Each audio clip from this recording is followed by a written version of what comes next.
that our advocacy campaigns are not just geared towards our national human rights effort.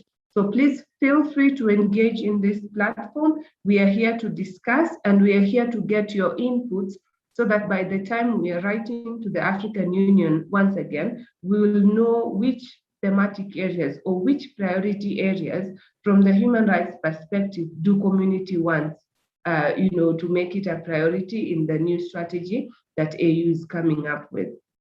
So I would like to also invite all of us just to discuss meaningfully about the human rights situation in Western African region. And in case there is an advocacy issue or a campaign that any one of us here is already engaged in, please reach out to us even through this call. Tell us what you're doing, tell us what the main challenge is and how we can support you in terms of solidarity. We have a rapporteur in the call and he will be taking the notes, ensuring that it is clear that on way forward, we want a priority A, B, and C being factored and have the community voices being factored in the new African Union strategy. So now I will invite Johanna Kombo to just give us a brief overview of the Western African human rights, peace and security situation, and then we see how we can move forward in terms of finding solutions. Johanna, if you can hear me.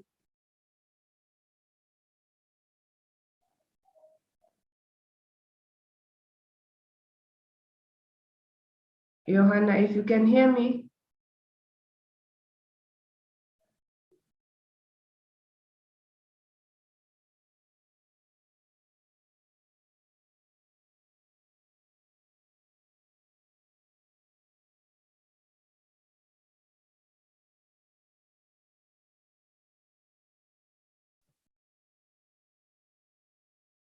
Okay, there seems to be some problem with his mic or something. So I think we will proceed. This is meant to be an open discussion for all of us to discuss. So I know we have participants here from the Western region, that is from Ghana, Nigeria, and other countries. Any one of us can just come up and tell us the main challenges that you're facing and how you think we can move forward, and especially what you would like the AU to prioritize. If you wish to speak, you can kindly just raise your hand and we'll allow you to speak, or you can as well put it in the chat. Thank you. As we wait for Johanna's speaker to work.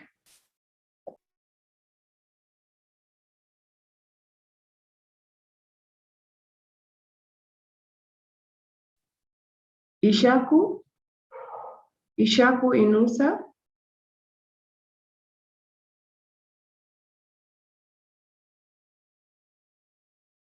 Ishaku Inusa, you can unmute and speak.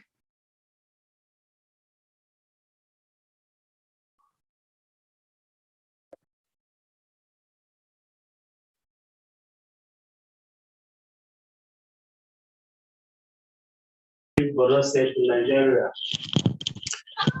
Hello, good afternoon, everybody. Good afternoon. I'm Ishaku Yunusa from Maiduguri. I work with Integrated Women and Youth Empowerment Center. You're in a difficult place. Seriously. Yeah. Yes, Ishaku, we hear you. Could you kindly proceed? And there's some background noise from your end. Okay, sorry. Let me relocate so that the background will be quiet. Are you, do you have a staff that you manage? Yeah, I do. And are you remote right now or are you going to an office still? But we go to the office already, not already. Okay. Yeah. So has it changed for you in the last year, or is it more more or less the same? No, it has changed because last year we used to go, but now because of the frequent attacks, we don't usually go to the office frequently. So it has greatly changed. Ishaku, Pardon? Yeah. Yeah.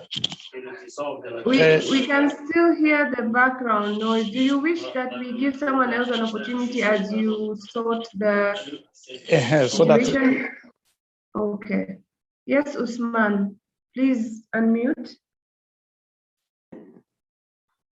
Thank you. Please confirm if you hear me. Yes, All I right. can hear you.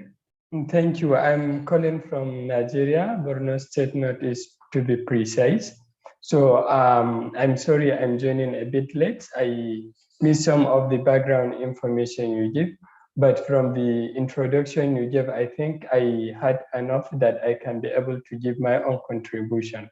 So looking at the northeastern part of Nigeria particularly, and with the current insurgency that is happening, there is a lot of human rights violation that is happening within the communities.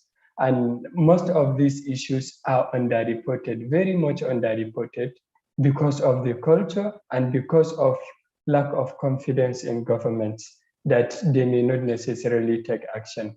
So from me, from my end and understanding, I think what we need to do in this part of the world is to create more awareness and carry out more advocacy that I think doing this will contribute.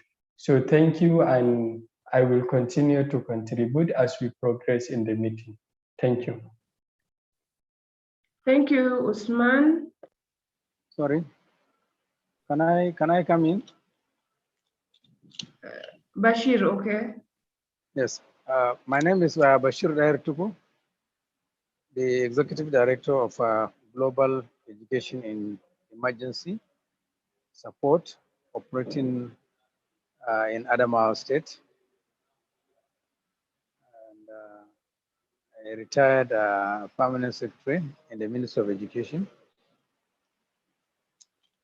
Thank you very much.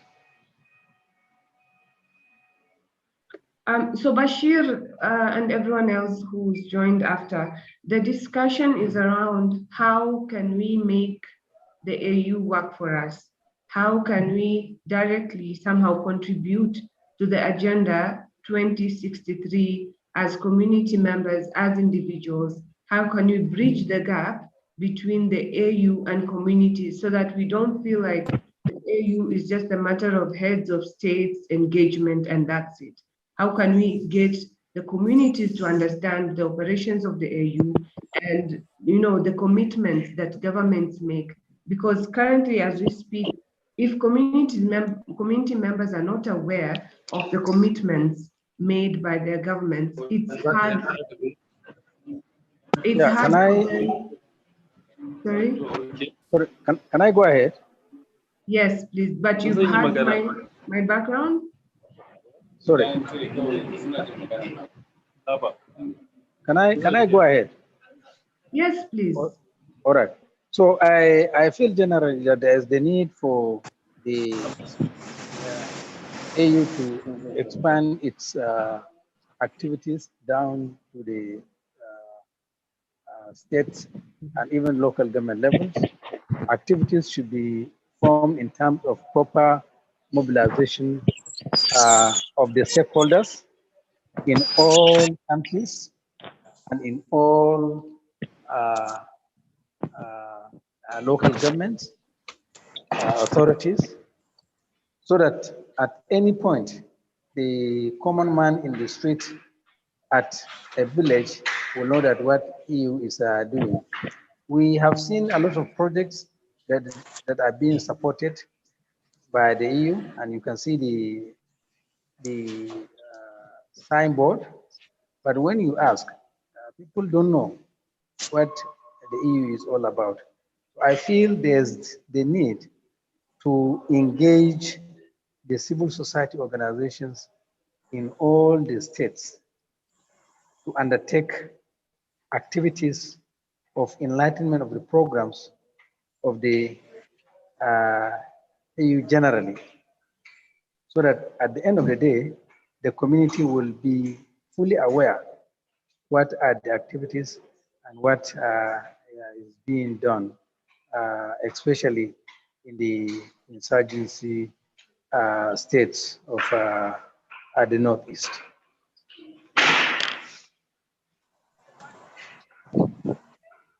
Hello? Hello. Yeah. I think so far that's my contribution, and maybe as we proceed, I will chip in if there are any other ideas I feel. All right, thank you. Sir, can I come in now? Yes, please.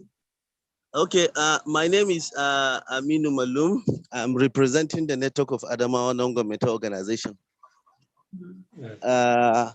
What actually I want EU to do for us, honestly, we've been talking about localization for a long time, and nothing has been done about this.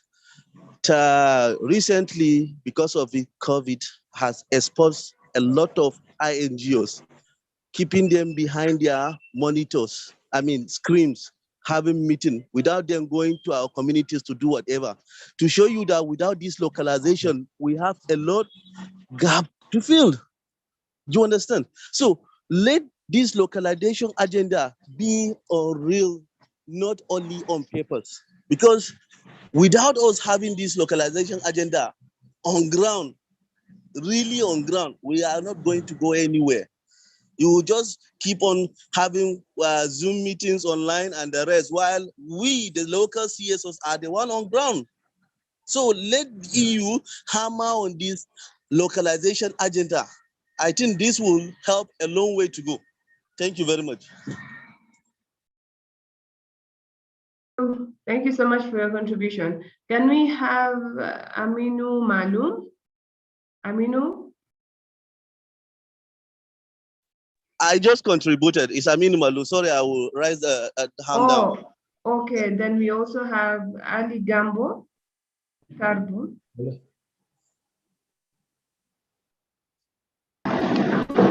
Hello, good evening, everybody. Hello, can you hear me? Good evening. Yes, we can hear you. Please proceed. We can hear you. Go ahead, Ali Gambo. I'm Ali Gambo Tarbutu. I work with Yobe Peace and Community Development Initiative as Program Manager. A lot has been spoken, but I also want to add that there is need to have CBOs or CSOs working across the LGS to serve as the focal person. And there's also need to identify community stakeholders, strengthen their capacity, and there should also be a link between the community members and the CBOs working in, across the communities.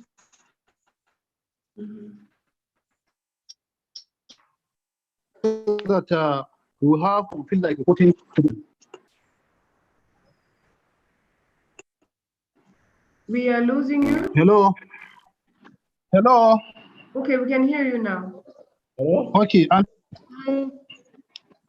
a lot has been said, and I also want to add that there is need to identify the CBOs, the civil society organizations working across the LGS.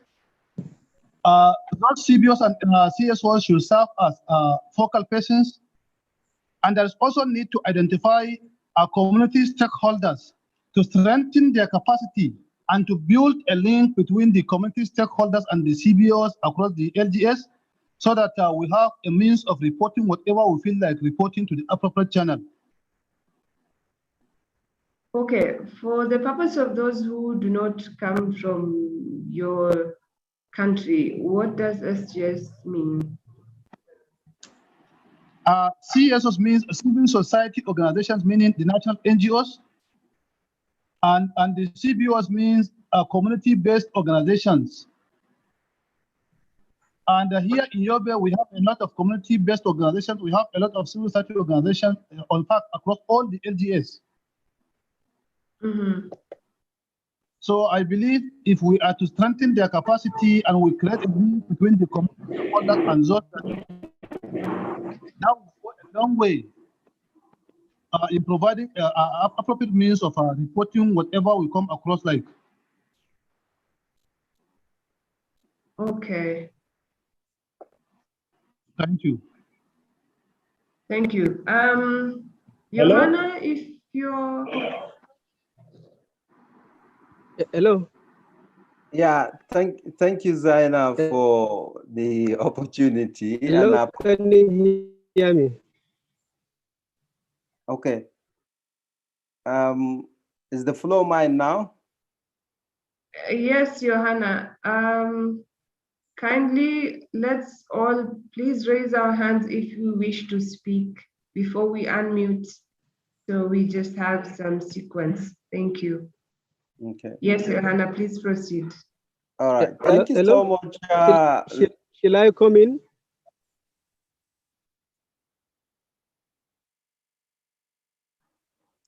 Hello.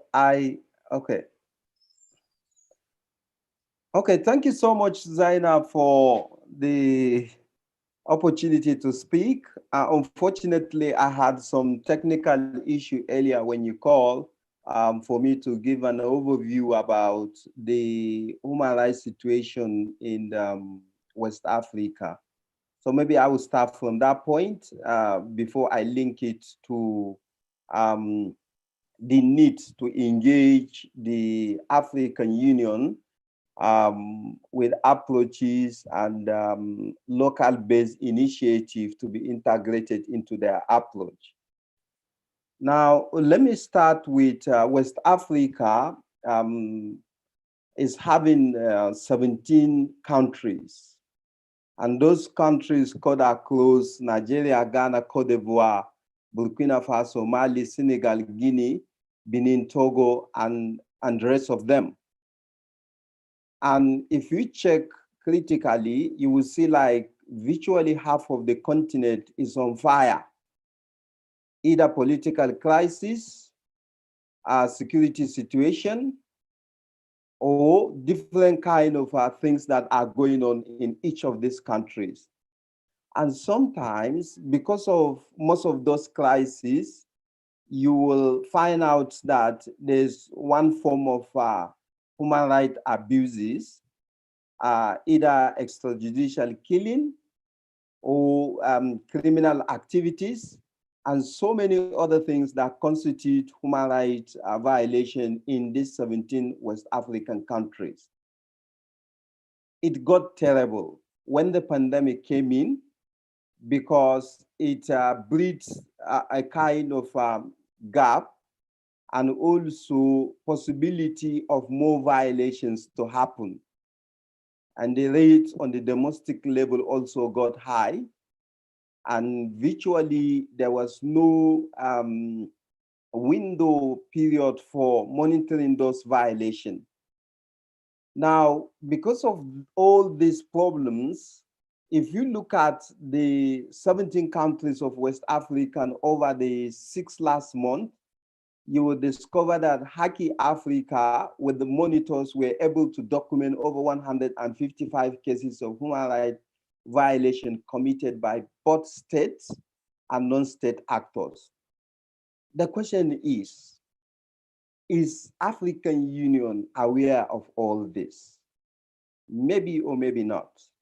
If they are aware, what will be the channel for us to connect to them and share all these kind of challenges so that they can factor into their 2026 plans and strategies? This is where the discussion will start today. Many a times, you will see that something will happen in African country, more especially in West Africa. You don't directly know what is the role of African Union. Sometimes you don't even have access to them to echo out what you think might be a durable solution to these peace and security issues. This is what is forming our discussion today, because most of us from these local base organizations and communities, we have wonderful ideas, but nobody put them together and channel it to the African unions to take action. And this is the key discussion for today. And I want to also put this to all the participants to think through what will be a takeaway from today's meeting to enable us put out a bulletin point to the African Union. Maybe they might get our approaches to do things in a different way to reduce the level of human rights abuses that is currently happening over the region. Thank you, Zaina. With this, I will pause and then give the audience, the participants, an opportunity to ask questions, add their contribution, and state out specific point what they think will be the way forward to solve this problem. Thank you very much, and over. Thank you very much, Timothy. I'm sure you've heard about the numbers, and all of us have heard from the news, whether it's Al Jazeera or any other news channels that you follow in your respective countries. So the main challenge has been, for example, if right now we take, for example, the silencing the guns theme for last year, how many community members knew about it? How many individuals, citizens in respective African countries, and in this case, Western African countries, how many individuals can say, I knew about silencing the guns, and in my country, this is what happened.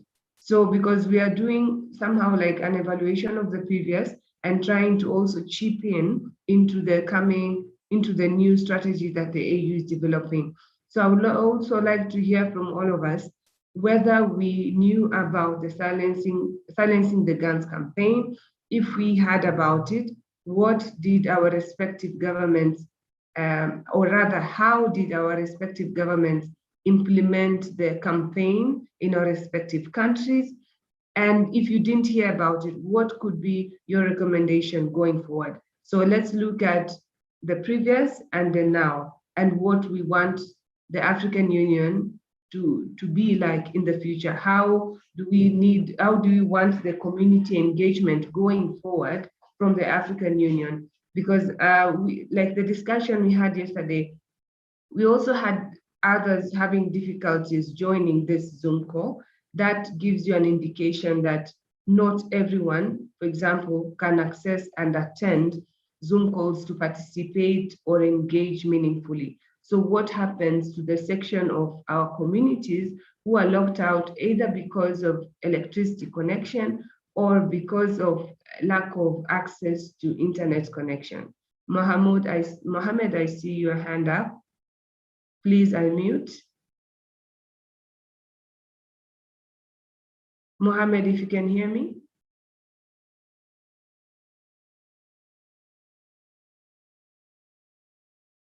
Mohammed, you have your hand raised. Yes, yes. Can you hear me? Hello, can you hear me? We can hear you, Mohammed. Hello.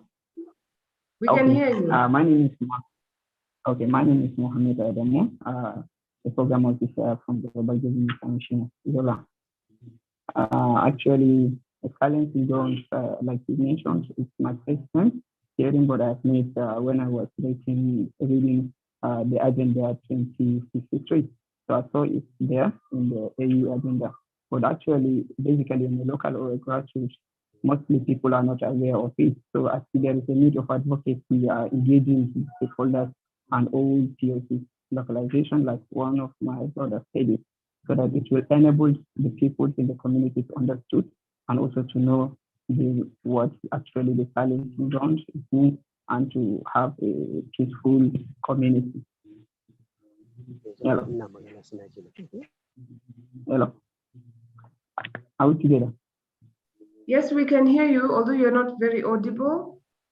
If you can just adjust your gadget. Okay, okay. Or maybe I think I can type it and send it. So can you hear me very well? You are not very clear. Hello? We hear you. Exactly. We hear you, but you're not very clear. Okay, okay, okay. Okay, let me just write it. Let me just type it in the chat and send my view on silencing dot. Okay, thank you very much. Thank you very much. I'm glad. So we would like to hear from all of us. And please, when you speak, also tell us which country you're coming from, so we know which idea has come from where.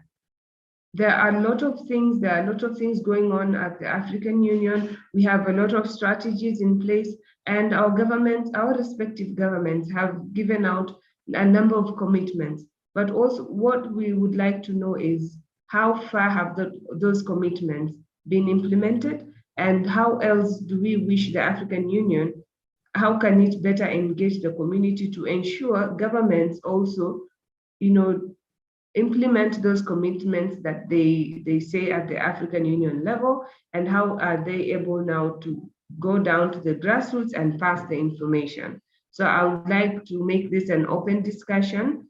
I see a number of us have joined. Kindly just raise your hand or type in the chat. Mohammed, you wish to still speak? I see your hand is raised.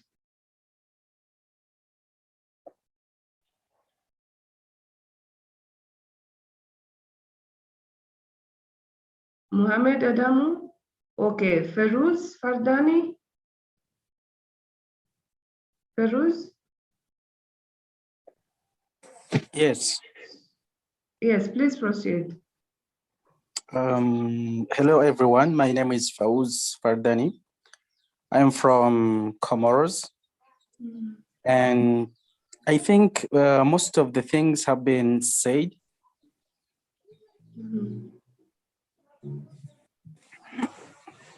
Yes, Fawz. Okay. Most of the things have been said since yesterday. But what I would like to suggest is that most of the cases here in Comoros, we just hear about the African Union. But what is happening in the ground, the African Union, I think, and I believe they are not aware of what is going on. Sometimes, I can say this because they don't have people who are, let me say, reporters in the ground who can report what is going on in the country. But you find that when there is a problem, they come and talk to the government, which the government is involved in the problems, the peace and security in Comoros.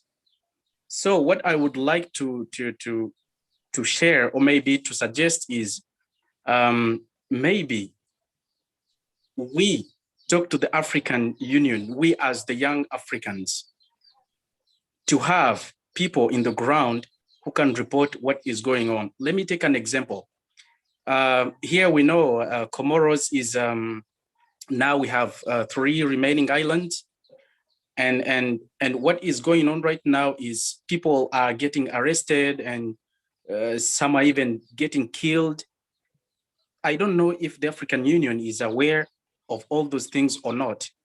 But if there were people in the ground who can report all those things, I think maybe we could have some change.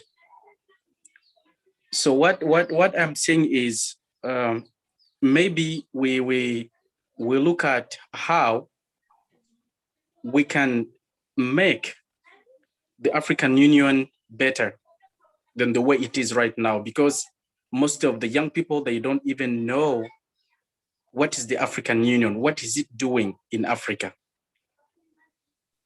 Yeah, thank you. I think that's what I had to say. Thank you. We'll respond to views from Ada James. You wish to speak? Kindly unmute.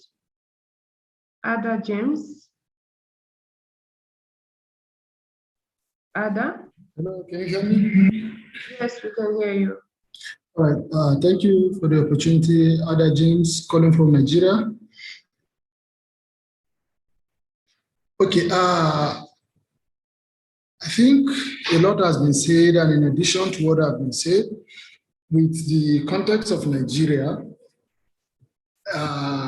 issues of human rights violation and the posture of AU, the posture of AU, the impact of AU to us in Nigeria as it relates to issues of human rights violation, we are not feeling the impact on the grassroots. I believe that the entire world, beyond just the West Africa, the entire world have seen what happened, especially within this year in Nigeria, talking about the answers and the like. And even after this series of campaign, activism, and the like, nothing, police brutality still continue. I've worked within the security governance for a couple of years now, and we've interacted. Series of effort has been put into issues of human rights violation as it relates to the context of Nigeria here. But for us in Nigeria, we need to see more of the footprint of AU in Nigeria. When the activism around NSAS was out there, we've not heard the voice of AU standing on our side, speaking for us and championing the strategy of silencing gun that you're talking about that is just ending and thinking of moving to another strategy.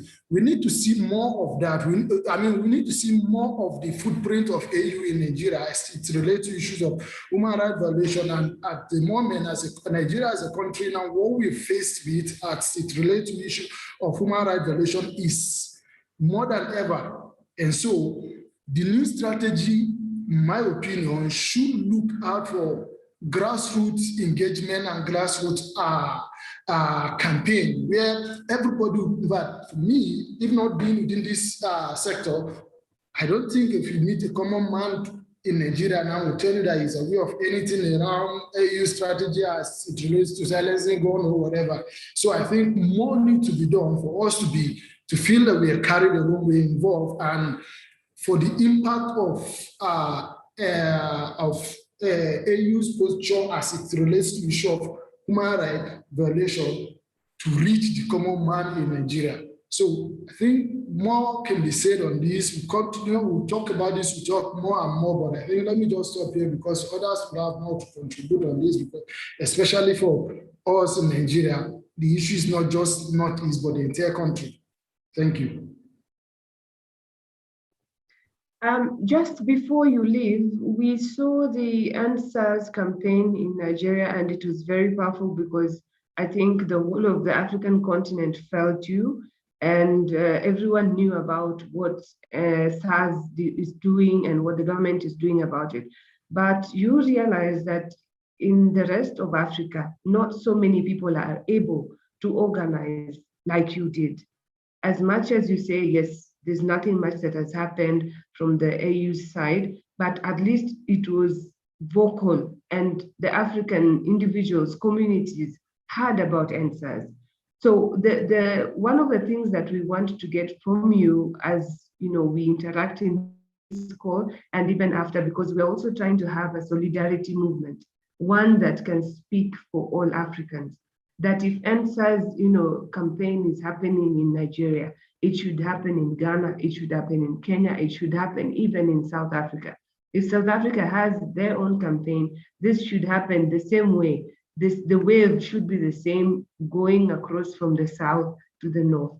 So one of the things I would like to hear from you, maybe not now, a bit later as we hear from others, but what is it that you did right that other countries are not doing right? That is for you to think about, and then you'll revert. But for now, let's hear from Chris. Okay. All right, thank you very much. I don't know if you can hear me. All right, so this is Chris Obodna from Nigeria. I know a lot has been said around human rights violations, but again, key to this when you talk about human rights violations, you also align it to the proliferation of small arms and light weapons across the African continent. We also talk about certain level of impunity and mismanagement of governance around the African continent. So, key to most of the problems we have will be around governance issues and talking about accountability. And of course, not just about accountability, but again, who are accountable. So for me, the first thing would be looking at what role the African Union can play. It's first and foremost, before you demand make demands as to what role anybody can play, we need to know first and foremost what are the statutes, what are the level of conscientization do we have across the globe? What do youth know? How do they even, what do they know about the roles and responsibility of the EU with regards to human rights violations? If this is the case where we have limited knowledge or exposure as to the role that the EU can play, then the first we need to do is to do mass mobilization and sensitization across the continent. Maybe starting from continent, we need to start mobilizing and creating awareness as to say, okay, this is 1, 2, 3, or 4 things the EU can do in relation to one, arms proliferation or human rights violation or issues of bad governance. If we move this step, then the next thing we need to do is to start talking about accountability. If we know first that the EU should do this, then how then can we start holding people accountable? Even the EU, we can hold them accountable to their mandate and their dictates. And so if we have this level of sensitization first, then we can move to the level of talking about accountability to the EU. Then lastly will be at that level, next will be what sanctions can be meted on African governments or states that are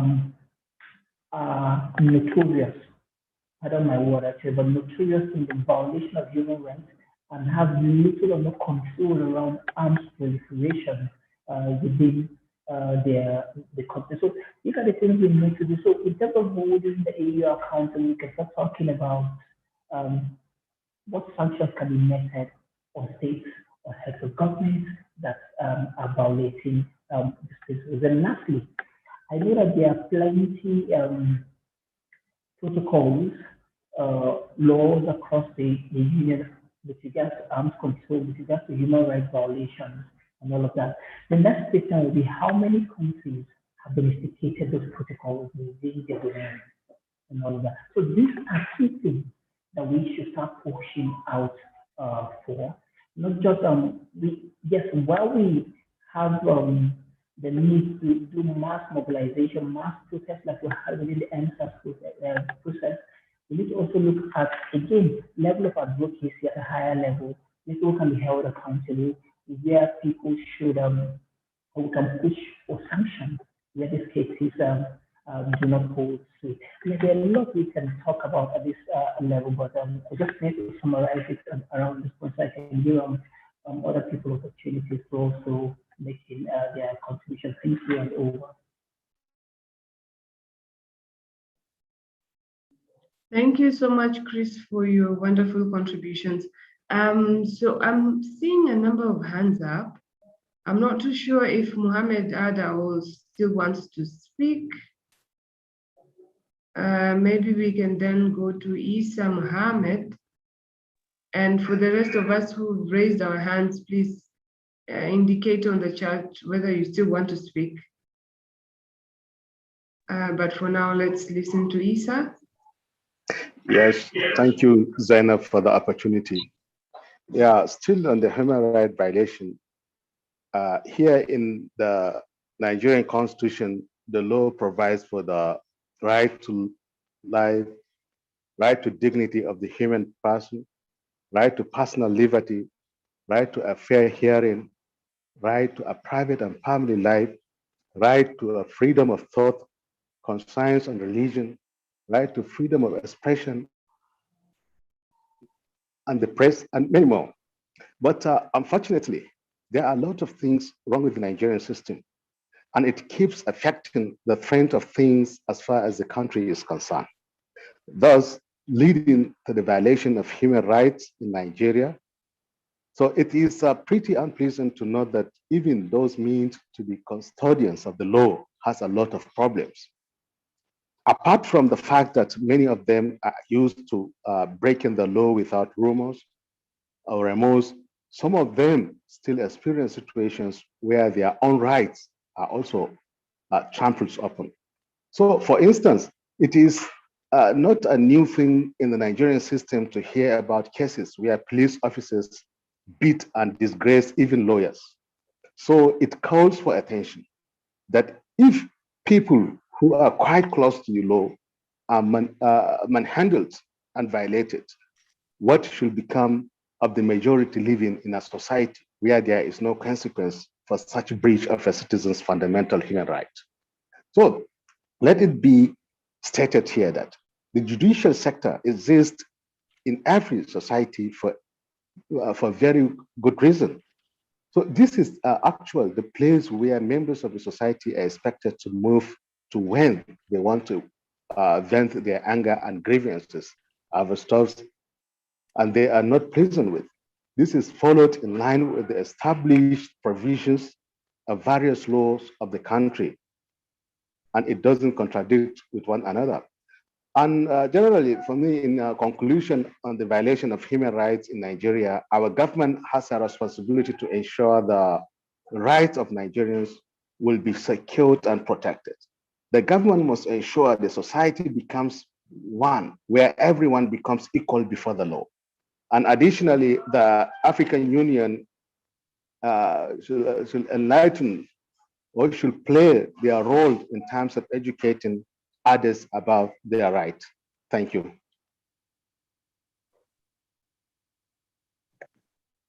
Thank you, Isa. And just to say before we continue that Haki Africa is coordinating a network, a solidarity network that is meant to voice out the community concerns, taking it up to the African Union level.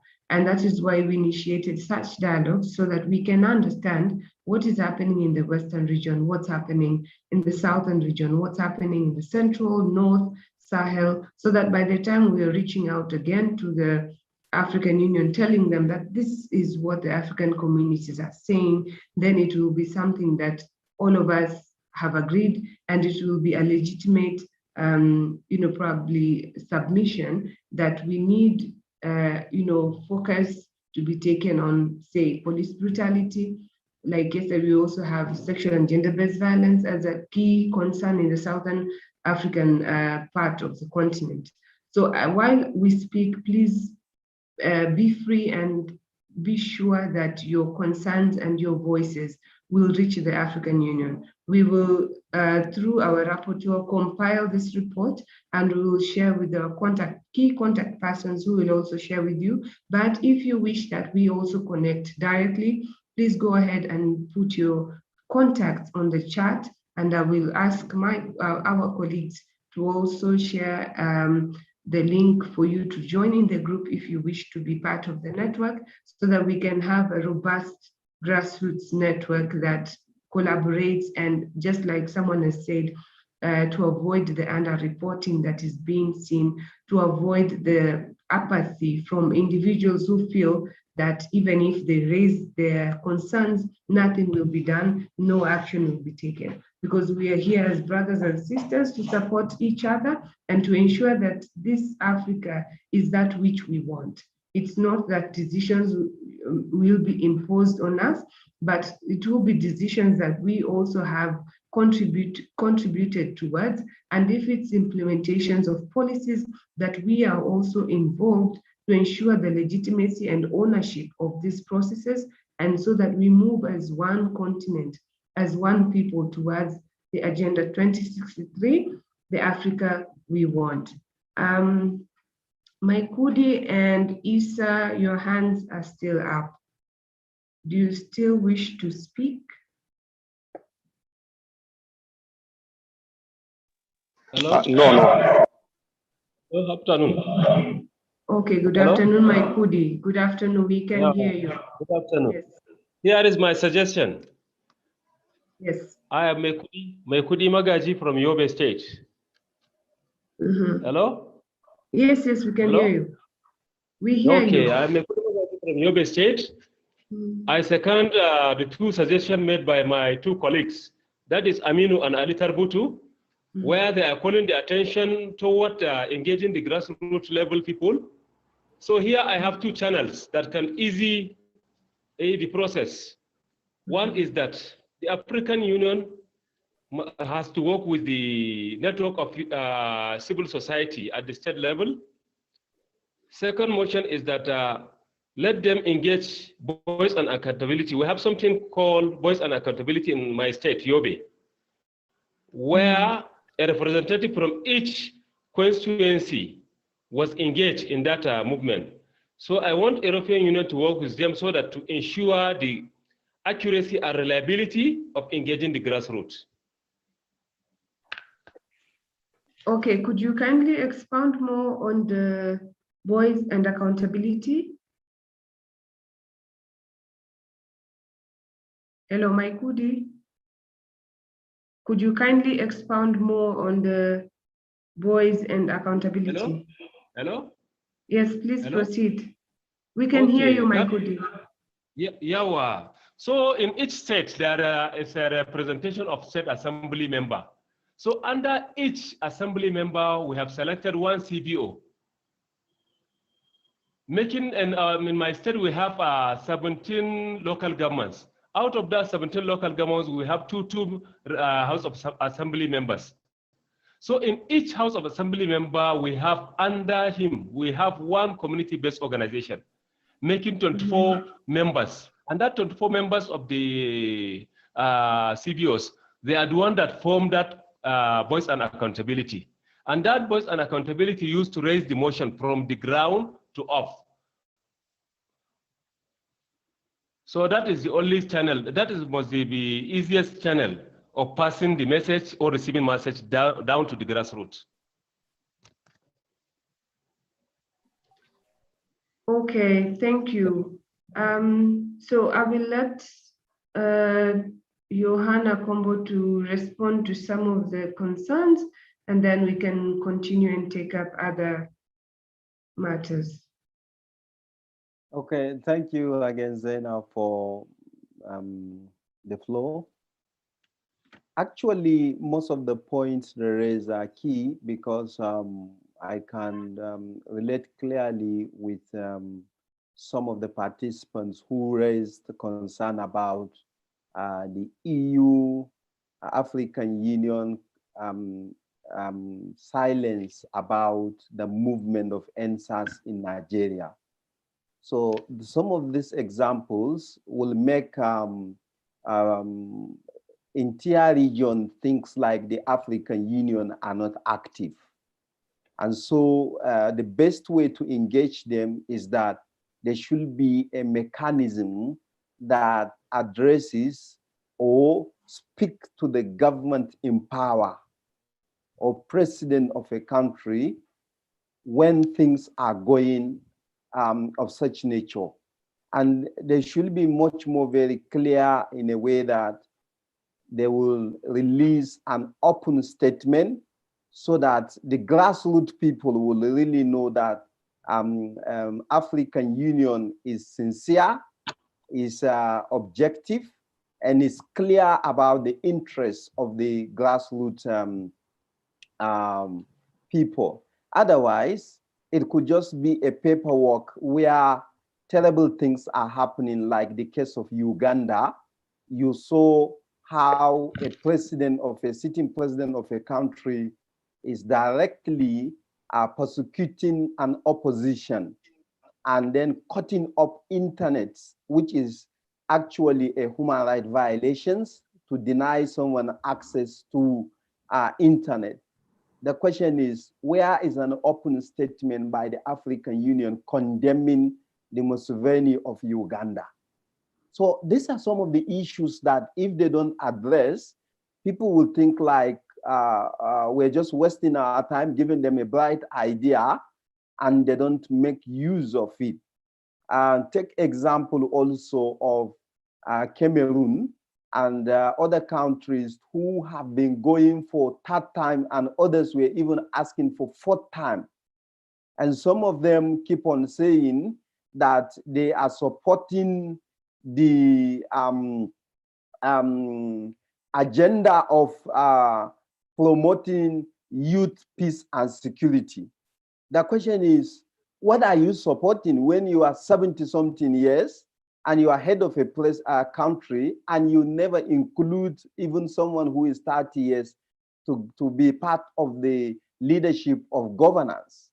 So these are some of the issues that grassroots organization would like to put it forward to the African Union so that they can be able to clearly show evidence that they are condemning some of these things that were happening and they were not good. The third point is most of the West African countries are either way signatories to international treaty to uphold standards of human rights. But that is not happening. And once it's not happening, they meet in their respective region to do meetings. What are they saying about government breaching the international treaty they are signatory to? So the point entirely is that people have lost hope in African Union because they feel like it's an assembly of a head of state clubs that support and then also protect interests of each other.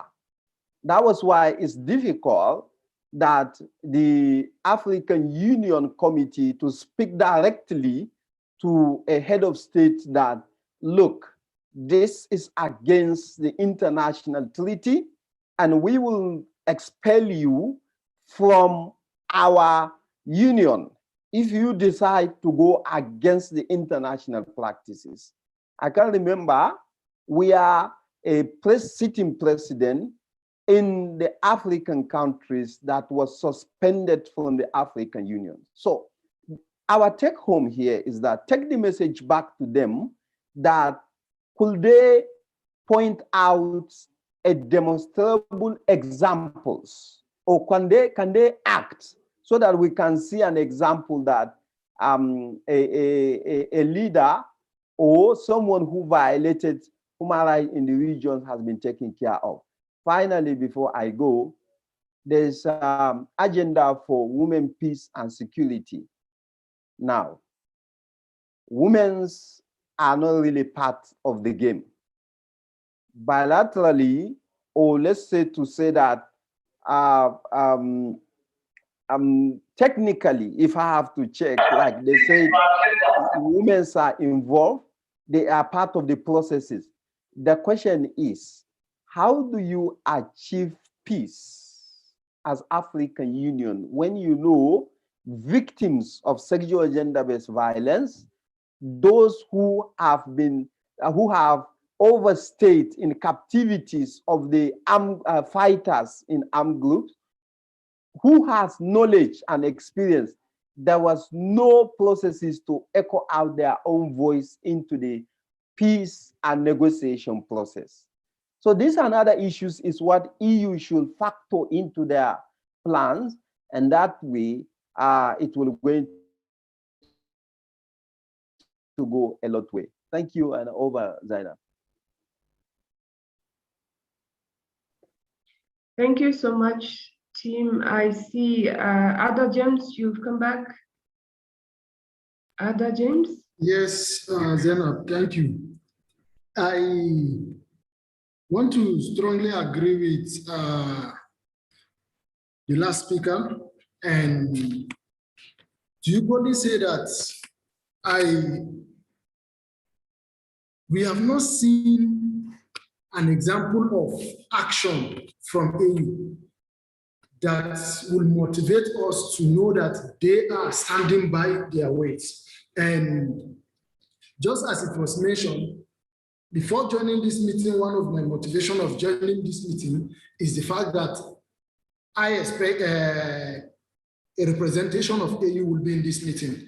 But the last time I checked, you said he has not joined yet, and I don't know if really what we are discussing here is even getting to their ear. I know there is I believe there is a place for you to pass the message, but their participation here, hearing them talking to us directly, for me, I feel that the message is getting to the right person more. Although it will reach, but the action is the most important thing. It's not enough for us to talk, and we're not seeing it, but we want to see practical reality, practical action, practical steps being taken forward to address our concerns. And especially for us from Nigeria, we truly have not seen the impact of AU or AU standing for us in aspect of human rights. And that I can equally, with confidence, interacting and relating with other African nations close to us here, given an instance with Cameroon, whom the last speaker talked about, we not see AU is not really standing up for the cause of human rights in Nigeria. And again, I can equally say that part of this is being the fact that most of the core people in the representing the AU are basically more of the leaders we have in Africa are more of the age persons that don't even have a room for the youth. Talking about the agenda for youth in peace and security, where the youth are not even carried along, how do I achieve that? So obviously the position of AU for us, for me as a common man in Nigeria, I am not seeing the impact. And to be honest, we want to see more. We want to see more beyond writing in the paper. I want to see action. When things is happening that we're not seeing them openly coming out to condemn the wrong, we feel like they are supporting it.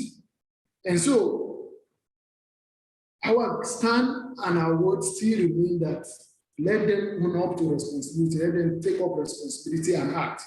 You asked a question about, you asked how we're able to achieve what we did, or what are maybe lessons from what we've seen happen in the NSAS protest from Nigeria. One of it for me is basically the networking of the civil society space in Nigeria is one of the strengths that help the strong movement of the NSAS. The networking is one of the core strengths. And again, the fact that,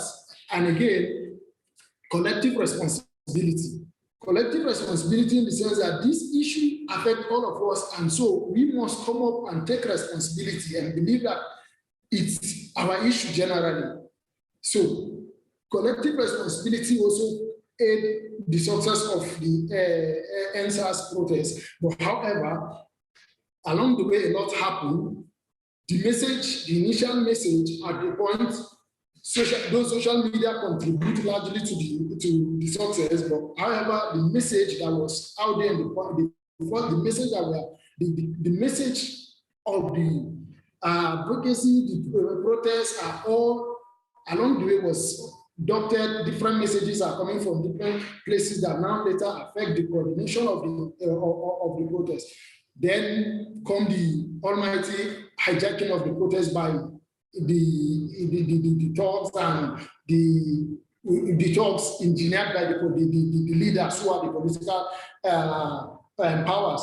So we want to see AU standing up, condemning what is wrong and taking action, not just writing papers for us or media conference. Let's see action, like it was earlier mentioned, somebody being sanctioned for not owning up to treaty that is signed. This would directly tell us that yes, they are standing up for us, and again, trickling down the message to the common man in the, from the grassroots is also an essential aspect that should not be neglected by all courts. Thank you very much.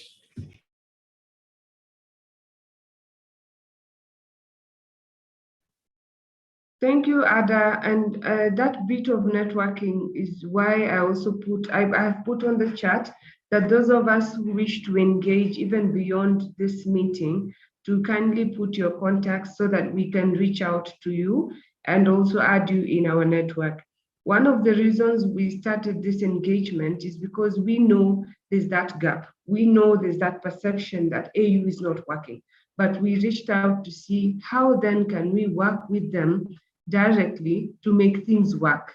Because you see, African Union does not exist without us.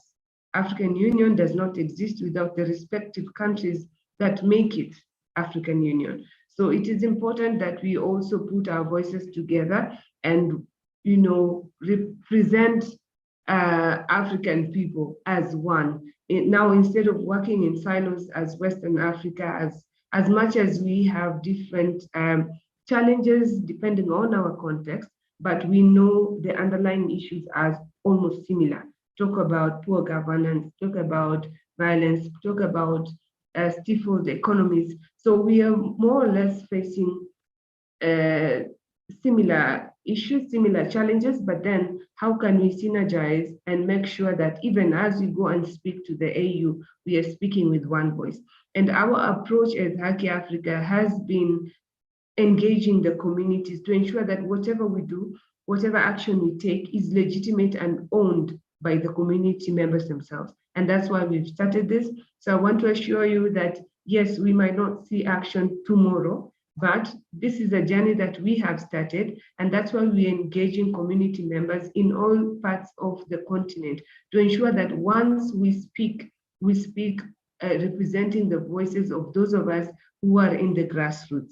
So thank you so much for your concerns. We understand that there's a lot of challenge, but even in trying to seek solutions, we need to start with one step. Then we'll move to the next level. And if, of course, joining us in this engagement means that you are also concerned about not only your country, Nigeria or Ghana or Comoros, but you're also concerned about the African people, about the African youth who are now the majority in the continent, but seem to be excluded. And this exclusion is what then drives people into many vices, including violent extremism, including civil war. People are just trying to retaliate in a manner that is, sometimes not very acceptable because no one likes violence. But then, so that's how we decided that we are going to go to the communities, and because of many challenges that we're facing right now in this COVID period, we're not able to be with you physically. That's why we decided to commence this virtual discussion. And so we work together in this journey for us to make Africa great again. Thank you. So I can see, thank you for those of us who are putting in your contact details on the chat. Please continue to do so. TechnoSpark, would you wish to speak so that everyone else can hear what your contributions are? And thank you so much for contributing on the chat, but just for everyone to hear and understand what you're saying, please share your concerns or ideas verbally, if you may.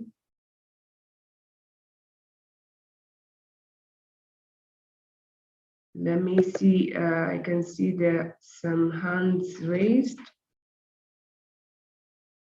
Okay, they've disappeared once again.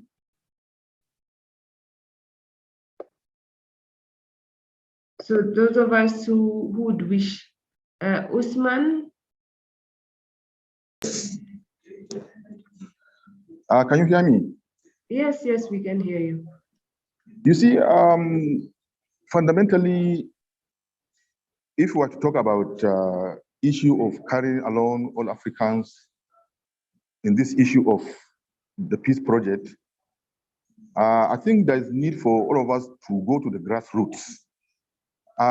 Each country per se in the AU itself is not quite democratic. Sycophants are around the leaders. It is not, the country is not itself, encouraging inclusion. And as such, the leadership of the country per se is not even right from the onset, ready for peace.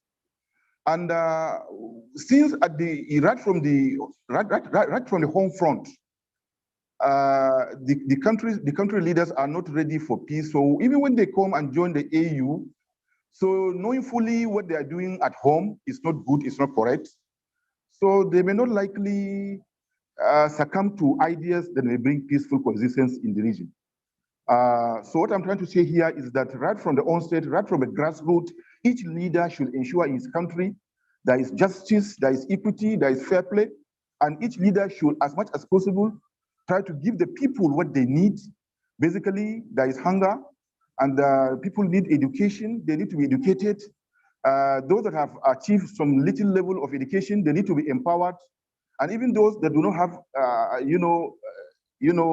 have not acquired, modern education, they need also to be empowered. There are so many ways of empowering people, depending on on their level of education. So when also the leaders, listen to only sycophants and corruption is here and there, you discover that even at home, right from the word go, right from the home, the country leaders are not ready, let alone when they come at the AU level. That notwithstanding, there should be common purpose. Once they come as AU, I think there should be common purpose, trying to unite as African leaders to ensure that at least certain things have been done. Because no matter what, if they unite, take for example Nigeria, if they unite with those leaders within the Chad Basin, they can do something. But when each country is seeing that each other to go alone and do it alone, it's not, it's not possible. It's not possible. Even this fight against insurgency in the northeastern region or in Nigeria, or in Africa, you can see if the countries of Chad, Niger, Nigeria cannot come together as one entity, as one force, they cannot win. So I think it's good that the leaders, first of all, they try to do good things for their people at home, and then secondly, when they come up and join as AU, they should also come and unite, so that they see that they have supported each other, and we also see to it that they collaborate with other developed countries to ensure that we are supported. Otherwise, this thing will continue like this, and when it continues like this, even those countries that see that they are not with Africa, or they are in Europe, or they are in Americas, or wherever they are, they are not out of this problem. So I think it's good that we put here together a concerted effort so that everybody is going to benefit at the end. Thank you very much. Thank you. Thank you so much. Maybe Usman, if you can just allow me to Technos Pack 5. Madam, that's what it reads on your screen. Would you wish to at least say something? Please unmute yourself. And I'm glad we can hear at least from a woman this time.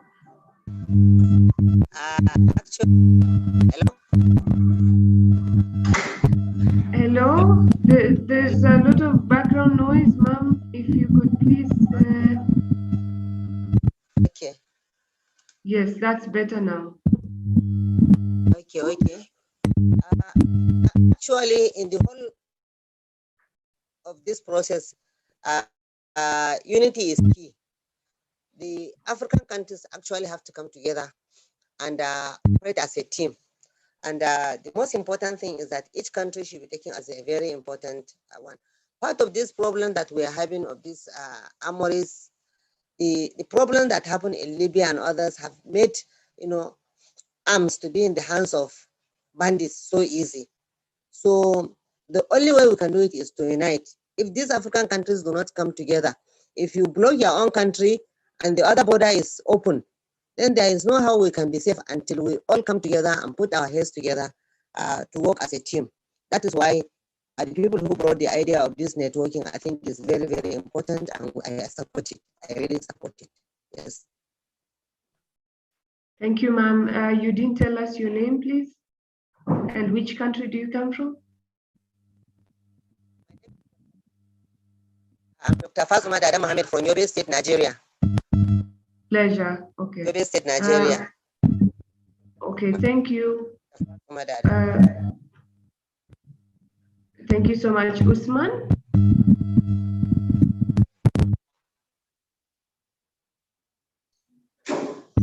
You mean I?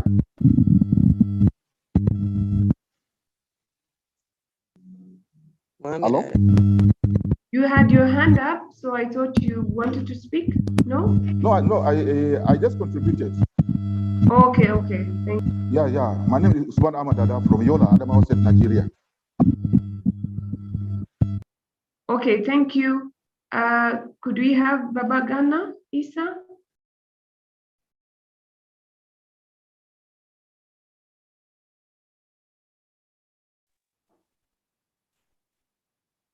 Babagana Isa, you have the floor.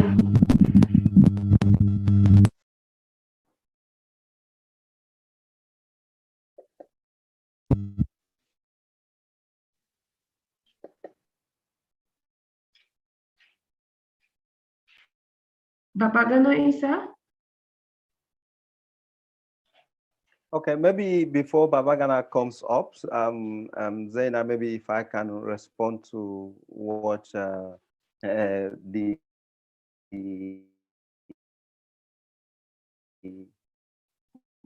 Madam, I can't remember the name, but like she's right, because if you look at it carefully.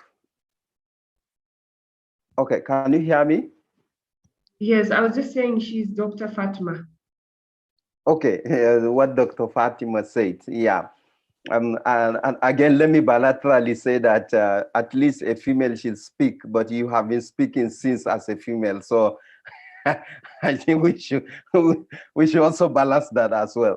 Okay, so I totally agree with her about networking, because the major problem we have is that, sorry, can you hear me? Sorry, there's a lot of echo from your end. There's a lot of echo. Okay, is it okay now? Is it better now? Yes, please proceed. Okay, so I said I totally agree with her submission, because without networking, it will be very difficult to achieve a common goal. But sometimes we look at the networking in just one perspective. For example, we have just made wonderful submissions and other opinions that have been said. If you network together and put those information together as you sit down with African Union representative, it will be motivating and encouraging to get a feedback. So one of the major points most times that people don't tend to their own point of view is because there's no feedback, one. Two, there's no results. Take, for example, now, we were very specific and clear that when the EndSARS process started in Nigeria, there was no condemnation of actions of the Nigerian government by African Union. Could we call this hypocrisy? Could we say they are networking for their common goals to do more harm than good to the populations? That's part of what the networking can either be negative or positive. So if you go back to them, share specific examples and say that, for instance, people were super excited to see the representative of African Union in this meeting, and then we haven't seen them. Then the question is, what happened? Can we get a feedback? These and other issues with what will going to motivate people to always be participating in something and hoping that there will going to be even a tiny change. Two, when you look at the cases of even resource allocations, you will see from the perspective of the network, you can see the armed groups are networking You see, Al-Qaeda is supporting Boko Haram. ISWAP is supporting any kind of terror group that try to unleash mayhem on the common, civilians. They are happy. You will see them dancing and jubilating if there's an explosion somewhere in another country they were not aware of. They are uniting for a common goal and networking to ensure they move forward. And they were really moving forward, because if you see, you will see that every country is coming up with different militia groups. So now, how do we borrow from this kind of negative networking that gives progress to a positive networking to engage African Union to do the right thing? The answer is feedback. We want to expect, as if people were sharing their email addresses on the platform now, because of networking, you should be able to write back to them on what the African Union have said after this meeting. Then tomorrow, they can build on that and be very, very much more motivated to continue with a discourse like this. Now, what is the role of Haki Africa to ensure that this network takes place in Cameroon, have representative in Cameroon, in Chad, in Niger, in Mali, and everywhere? Can it going to be like, okay, we need a delegate? I'm only providing a solution on how best to engage the African Union, maybe to know that, yes, this business is serious. Can we have, maybe we will say, grassroots representative from Mali, from Gabon, from Mauritius, coming together, 17 grassroots representatives from 17 countries. They want to speak with you. They want to have Zoom meeting with you. They want to write later and append a signature to African Union that they're not happy about what is happening in Chad. They were not happy about what is happening in Uganda. They were not happy about the action of the presidents of Nigeria. That way, we will measure our network based on smart analysis, realistic, as specific, time-bound, and then measurable, so that we will not be doing the same thing again and again and again, and then at the end of the day, there was no any tangible results. There's no any step further. So in summary, what I'm saying is that, can our networking be different? So that those who participate in this meeting today will say, well, actually this network is different. And we can see either written, voice, or descriptions of African Union representatives saying that, I had your plight, I had your points, I had your comments and your contribution about what is happening in Africa. And I assured you, like, from this moment to this moment, we will going to release statement. That way, it will be meaningful.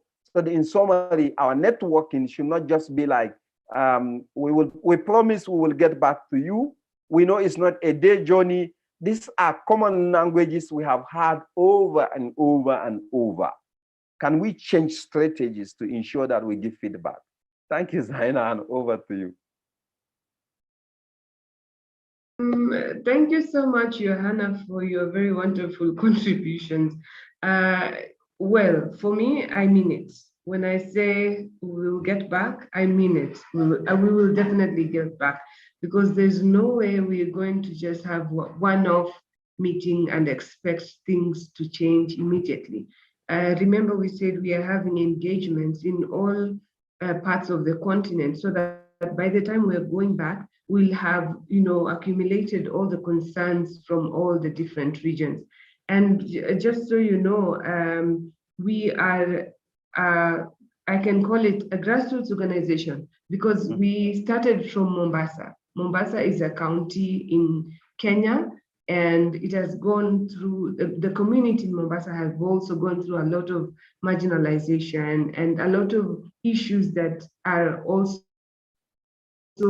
emanating, as you know, I hear the conversation and experiences from different parts of West Africa, as well as South Africa. I mean, the challenges that we are facing are not peculiar, but what I'm trying to say is Haki Africa is an organization started by Africans who live in Africa and know the challenges that we are going through. So by the time we decided to have this, is because we knew and we know it's not going to be easy, but someone has to do it.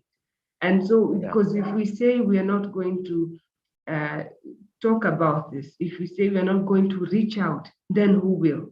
So that is one challenge that we have taken up. We know it's not going to be easy, but through the networking, just like you've put it, we need to then come back to you and say, these are the concerns that we've put across. And I'm asking for the email addresses, because as I said earlier, we have a rapporteur. So whatever concerns that you give us, I will then share with you via email, and just for you to confirm that this is exactly what you want us to put across to the African Union, so that it is not that we've sat down and written things, you know, out of our own heads.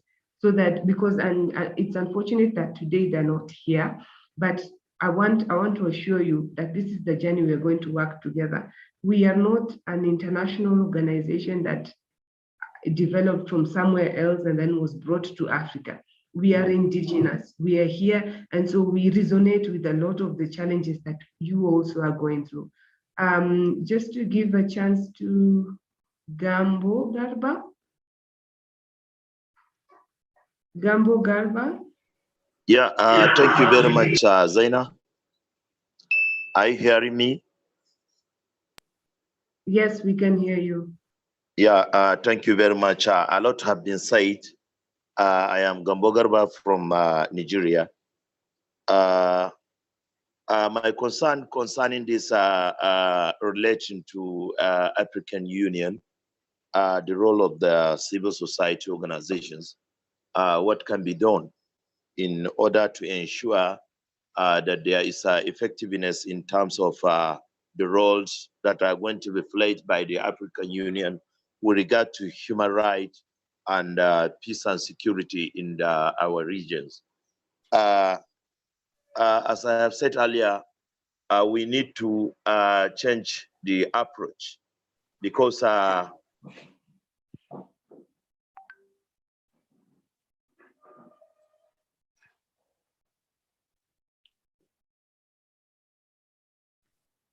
Gambo, we lost you. We lost you, Gambo. Are you able to speak?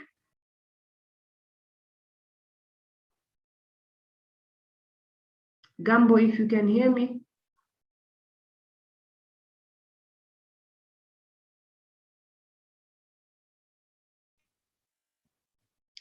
Gambo, if you can hear me. Okay, so in the meantime, let's give a chance to Isa.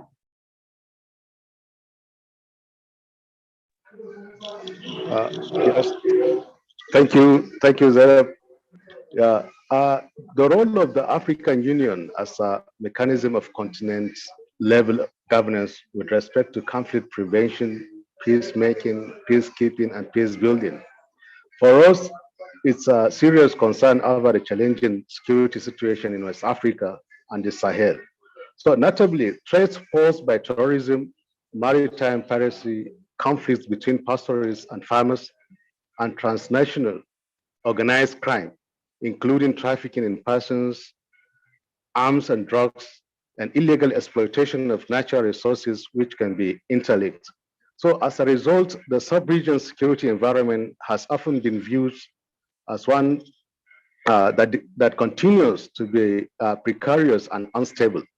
Although conflicts are not always violent, and those that have approached West African as at community, state and regional level have been characterized by violence. And ending violence conflicts in West Africa remains one of the main challenges of the sub-region. And Africa is currently facing two entirely distinct security threats, one from the rise of radical extremism and the other from increased natural resource extraction. So from security forces are ill-equipped to meet this threat. Much of this is deep-rooted than due to deficiencies that could readily be addressed.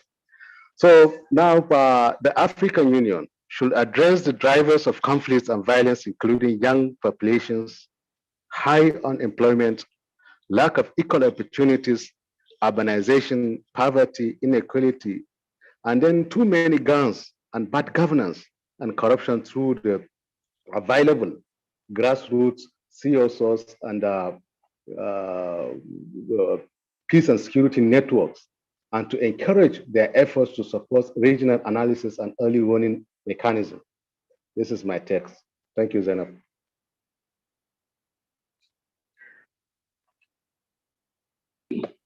Thank you so much. We hear you. And colleagues, just as you can see, this is not like a normal webinar where people are just making presentations and then you're asked to react to the presentations.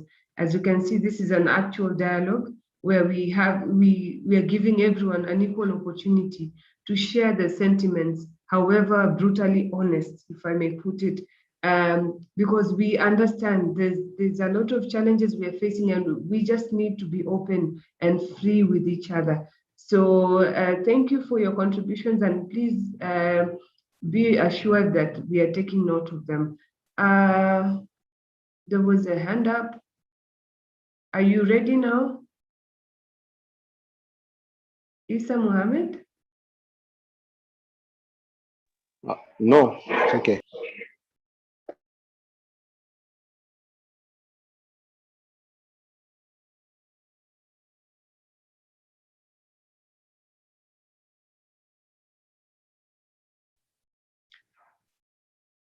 Isa, I've seen your hand again.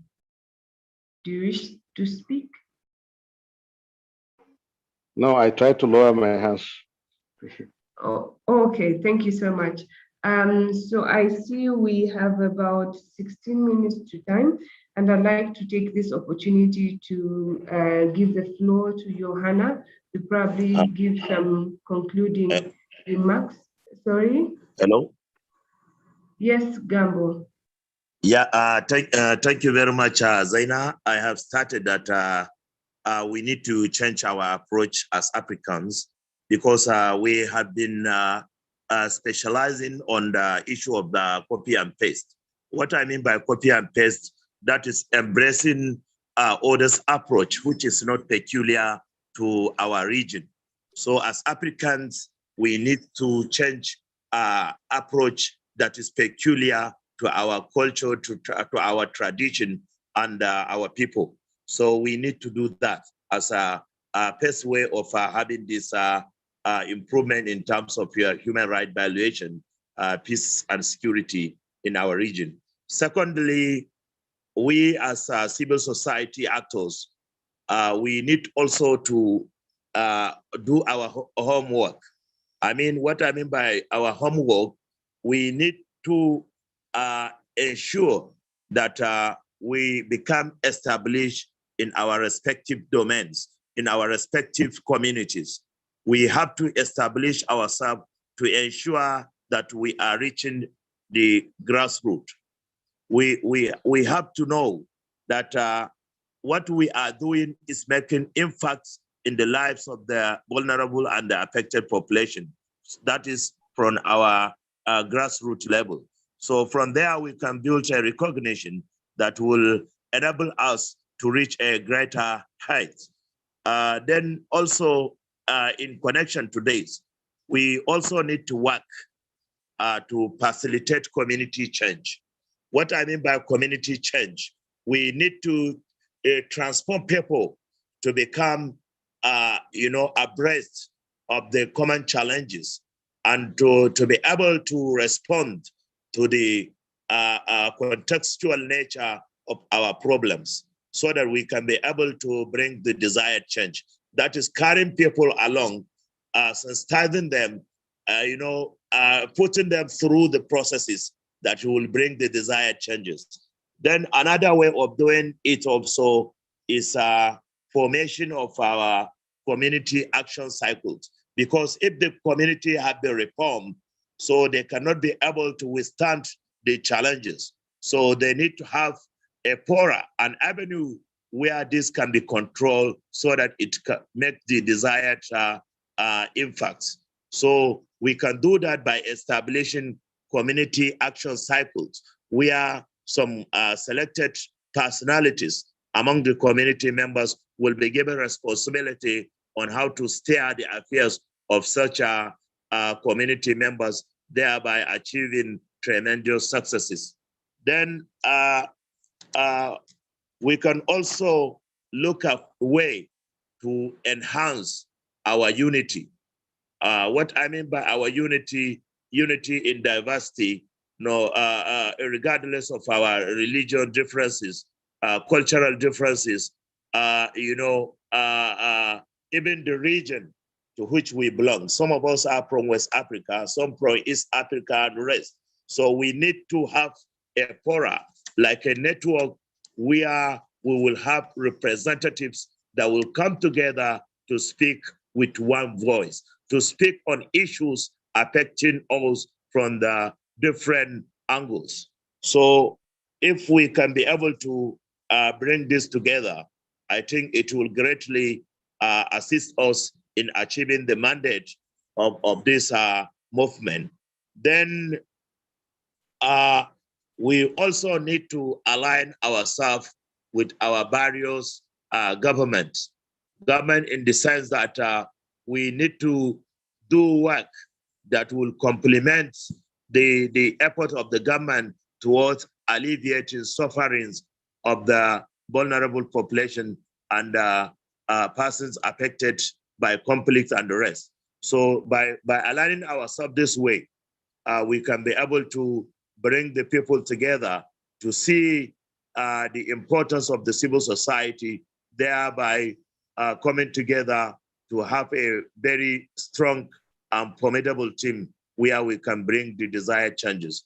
So I think these are some of the few contributions I wanted to make. If we can be able to harness all these things, I think we can make a very prosperous union where we can prosper our region or and the continent at large. So thank you very much, Jaina, and we are very grateful for this avenue to share our experience and also rub minds together with the efforts to bring the desired changes for our continent and the world over. So thank you very much, and over to you. Thank you so much, Gambo. So before I hand over to Johanna, I'd just like to say that we are an organization that supports community empowerment, an organization that supports community voices amplification. And because of that, let me just share that in case there is a kind of organizing in terms of solidarity or something to do with governance and human rights, please reach out to us. Once we accumulate all the emails and give you a response just for you to be able to reach out to us, you can just write to us and request for a hosting of such a meeting, like a Zoom, the way we've just done it. So you might want to organize in the Western African region, but maybe you don't have an organization that wants to support this Zoom. So you can just write to us, explain to us what the meeting is about, and we'll definitely host you. So that is one of the ways that we are trying to enhance the cohesive form of moving forward as a united Africa. We are giving ourselves this chance to offer you a hosting of meetings that can be used to organize something from your end, something constructive for the civil society as well as the community members. So in case there is such a need, please reach out to us just write to us a brief write-up of whatever it is that you want to organize, and then we check our schedule so that it doesn't conflict with any other meeting, and then we'll definitely host. We did this with an organization in Mali when they were trying to have their peace talks and the communities wanted somewhere they could discuss their issues. So we offered them the platform. So at the moment, allow me to give my brother Johanna a chance to just wrap up and give us the closing remarks. I hope all of us are able to share your contacts so that we reach you directly via email. And those who might not be here but are willing to join this network, I mean, we're trying to grow a network across the continent, not just for Western Africa. So once we reach out to you, for those who will be willing, we can also join you in the group where we also have Southern Africans, we have people from Central, and definitely other parts of the continent. Thank you very much. Johanna, you have the floor. Okay, thank you so much, Zaina, for this outstanding coordination. And I thank all the participants for attending this meeting, despite their tight schedule and meaningful contribution that they just put in. I will conclude by saying that we look forward to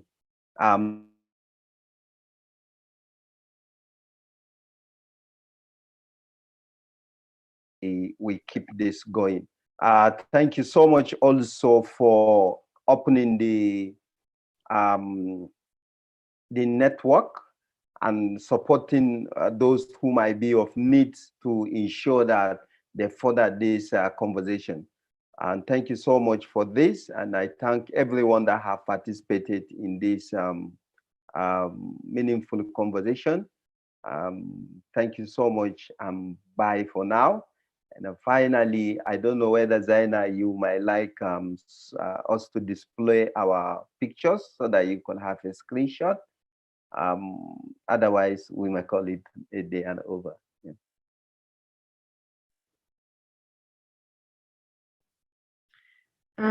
Yes, please, if we are able to display our videos just for a second, at least a minute, so our comms can capture.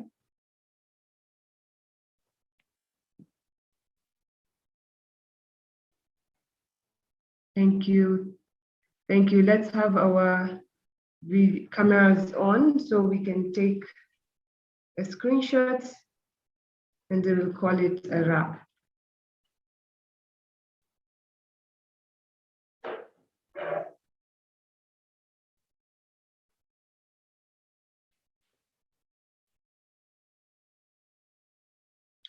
Just for 1 minute and then we are done. For those of us who haven't, please kindly.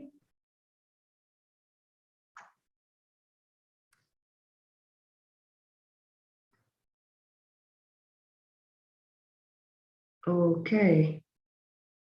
Thank you very much. Thank you very much. So I have put some like a comment on the chat that will reach out to you, and definitely if you know any grassroots organization that would like to join this journey and are not yet represented here, please feel free to reach out to them. And once we get back to you with the email, you'll have our contact. Please always let us know in case you need any support in terms of solidarity or any kind of organizing. And especially now that, you know, with COVID, we do a lot of online meetings, and in case you need support with that, please do let us know. For that, thank you all for taking time to join us in this discussion. And please follow us on our social media handles as we continue to connect. Thank you all. God bless you.